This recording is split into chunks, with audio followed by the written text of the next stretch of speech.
So 1 Corinthians 16, at the very beginning, most of this chapter is his exhortations, his closing remarks, his farewell to several people. And so he says, though, in the first 4 verses, very important point about collections, our offering. So he says, now concerning the collection for the saints, as I have given orders to the churches of Galatia, so you must do also.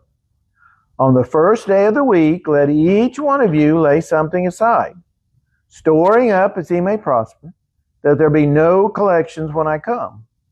And when I come, whomever you approve by your letters, I will send to bear your gift to Jerusalem. If it is fitting that I go also, they will go with me.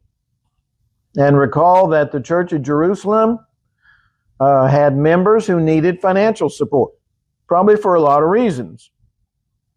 And so this has been, about 30 years since the church started in Jerusalem. That's when this is being written. It's been about 30 years, give or take. Remember, on the day of Pentecost, there were Jews there listening to the apostles. They became Christians, and for many of them,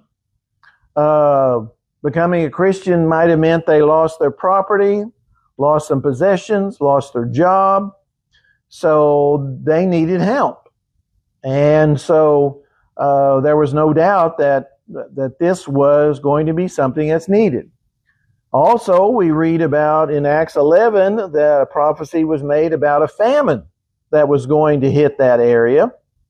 And so here we have Paul, who, with the churches in Galatia and Macedonia and so forth that we read about, Achaia, they were putting together a collection. And this was the way, and we'll talk a little bit about that, this was the way that the work of the church, whether it was benevolence or evangelism or whatever, was to be carried out. In other words, we don't have any other example or authority for any other way other than giving, like he says, on the first day of every week. And it's just like any collection. If you were wanting to make a collection, in our world for an event that was a year from now, because Paul's collecting this money and he's not going to take it for like a year. If we look historically, that's when he takes it. And so, but if we were going to make a collection and we want to get the biggest collection possible, we wouldn't wait until right before we left to ask people. What would we do? We would ask them to give some on a regular basis. That's what Paul is telling them. This is the way they were going to get the biggest collection, is doing it every week. And so that is the way that God has chosen to carry on the work every week. And so the particular occasion here was for the saints in Jerusalem, but certainly there were many other occasions where the money could be used. So we read about, and he's going to talk about this in his second letter a lot more in 2 Corinthians, chapters 8 and 9. He talks a whole lot about the giving. But here, he's just talking about the collection, and when him or the others that he's going to mention come to get it, then he doesn't want, again, for people to keep it at their house or anything else. He wants it to all be there, giving every week. And so when he comes, then it's all going to be ready. He doesn't want to come and then have to go to everybody's house or every location and pick it up. And we see the wisdom that God has with this method. All right, we don't have, there's no authority for bake sales, or there's no authority for any other type of method to finance the church. This is the only method we have in the Bible. Okay, we're not supposed to open up a restaurant. We're not supposed to, like I said, have bake sales like so many churches do. Free will offering. This is the way. We don't beat people over the head. If they want to give, that's great.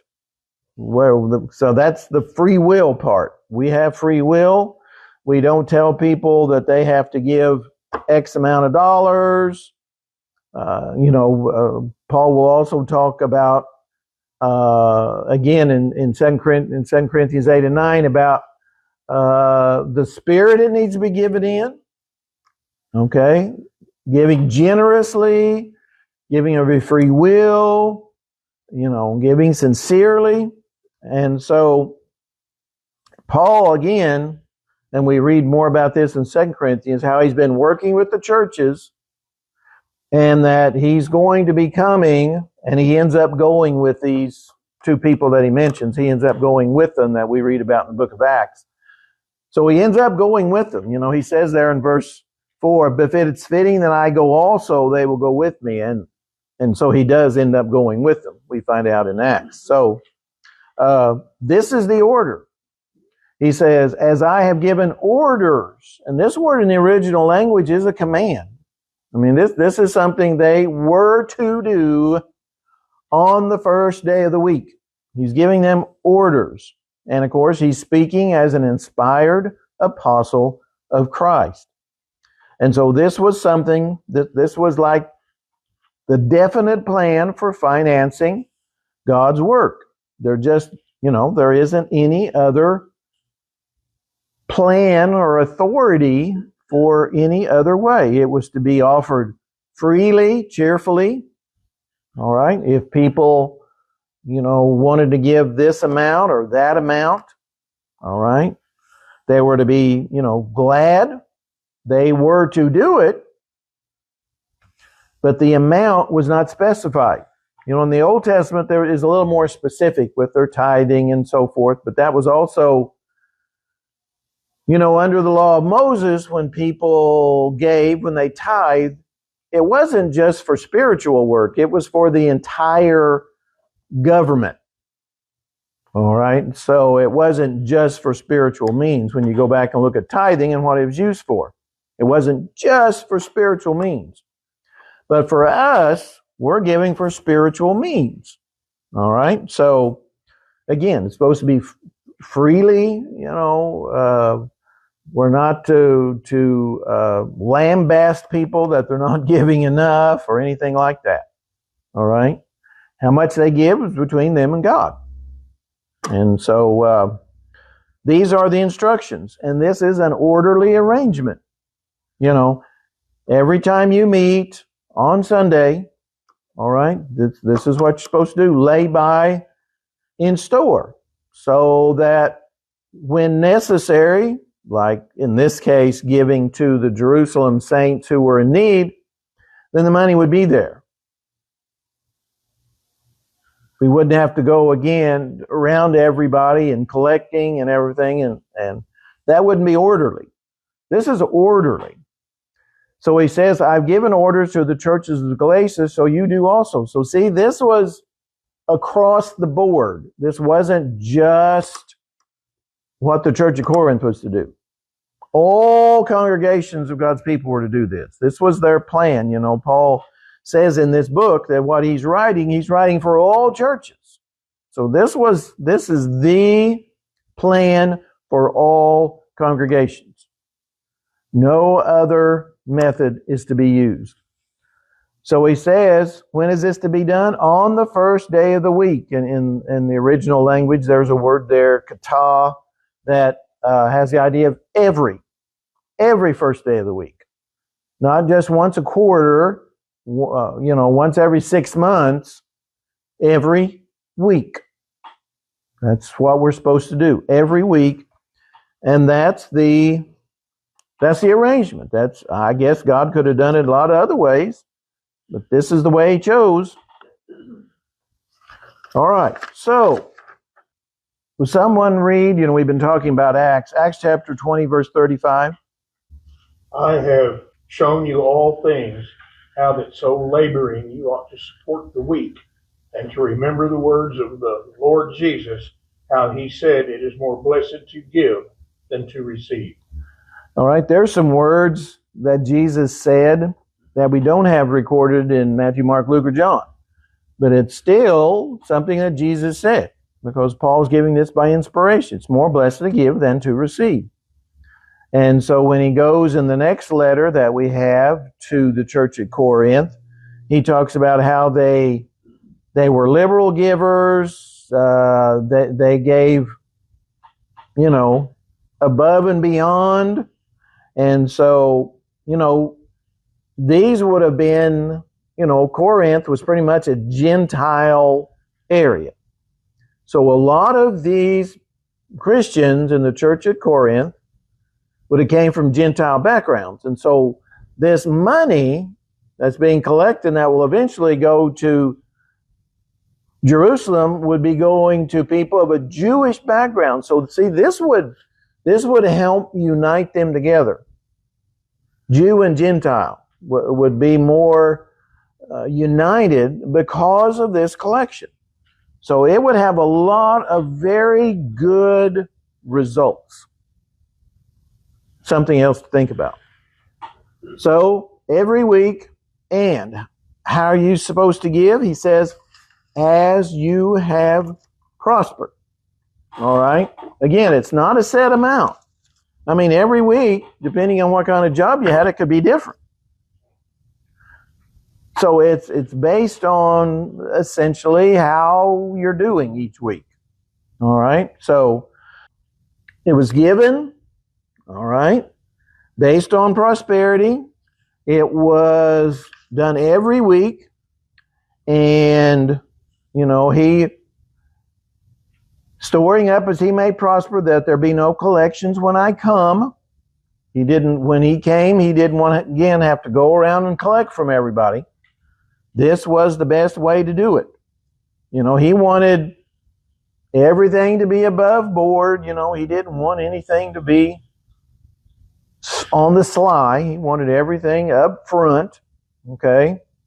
And so he says, and when I come, whomever you approve by your letter. See, he wanted them to choose. So again, he wants everything to be completely transparent. No possibility that anybody would say, well, Paul took all this money for himself. No. He wants it to be transparent. So whomever you approve by your letters, I will send to bear your gift to Jerusalem. So see, they were to pick whomever to go to Jerusalem. And Paul wasn't even necessarily going to go with them. He does end up going with them, like I said, but he didn't even think he had to go with them. So again, he's trying to be incredibly transparent. Again, everything extremely above board. And like I said, he does, verse 4, end up going with them. We find that out in Acts 24. So we find out that Paul does go with them. So that is the method that God chose and the Holy Spirit revealed about how congregations, every congregation, regardless of where they are, this is what they're supposed to do. To finance the work of the church, whatever that is in that location, they're supposed to give every week. And that's supposed to be based upon how each individual has prospered, how they've done. All right? And he talks probably more about this in 2 Corinthians about how it is, he doesn't ask people to give that doesn't have it. It's all about, what you have or what you don't have. And I think that's very worthy to mention. All right, anybody have anything about that? We're just going to go a little bit further. The rest of the letter is about personal observations and greetings and exhortations to a host of different people. So he says, now I will come to you when I pass through Macedonia, for I am passing through Macedonia, and it may be that I will remain or even spend the winter with you, that you may send me on my journey wherever I go. And that phrase, send me on my journey, usually meant financial assistance. Financial assistance. You know, it takes money. It did in the first century. It does today. It takes money to do anything. And it takes money for people to go on works like Paul was going on. I mean, it takes money. That's just the way it is. And so Paul says, this is what, and notice it says, and it may be that I will remain. Paul was inspired. He could raise people from the dead, but yet he didn't know for sure if it was going to happen. So there were things Paul knew and things Paul didn't know. And sometimes we read in the book of Acts where he was on a trip and he thought he was going to do X, but the Holy Spirit said, no, you're not going to do X, you're going to do Y. And so even though Paul was inspired and had all the spiritual gifts, he did not know everything. There were things he did not know, especially about his travel. He didn't even know, when you read Philippians 1, he didn't even know if he was going, he was in prison, didn't know if he was going to get out of prison. He didn't know what was going to happen. He didn't know if he was going to die there and be with the Lord, which he wished, he thought that was the best, of course, or if he was going to remain alive and help those people. He didn't even know that. So yeah, he knew a lot of things, and there's a lot of things he didn't know, we find out. So he says, it may be that I'll remain or spend the winter with you, that you may send me on my journey. See, he didn't even know if they were going to do that. So there were things he simply didn't know. For he says, for I do not wish to see you now on the way, but I hope to stay a while with you if the Lord permits. He didn't know if the Lord's going to permit him to do that or not. He might not. And he says, but I'll tarry in Ephesus until Pentecost. Remember, that's where this is being written from. For a great and effective door is open to me, and there are many adversaries, and there always are. I think that's a great principle to learn from this. Probably the last thing we'll talk about. Whenever there is a great opportunity in the Lord's church, there's going to be great enemies. And the reason for that is Satan is behind it all. When we see a great opportunity, guess who else sees it? Satan sees it. So when Satan sees that we have a great opportunity, he's going to put his full force to try and keep us from using that opportunity. All right? That's Satan's job right now. He already knows he's lost. He already knows he's lost the war. All right? He's the loser. But he wants to do as much damage as possible. And so Paul said, yeah, there's a great door of opportunity open. But he says also there's a host of adversaries. And everywhere Paul went, there were adversaries. Jewish adversaries, Roman adversaries. So there were adversaries everywhere. There were even Christian adversaries, from Philippians chapter 1. So there were adversaries everywhere, and there always will be. That will never stop until the end of time. I think that's probably a pretty good place to stop. So, there's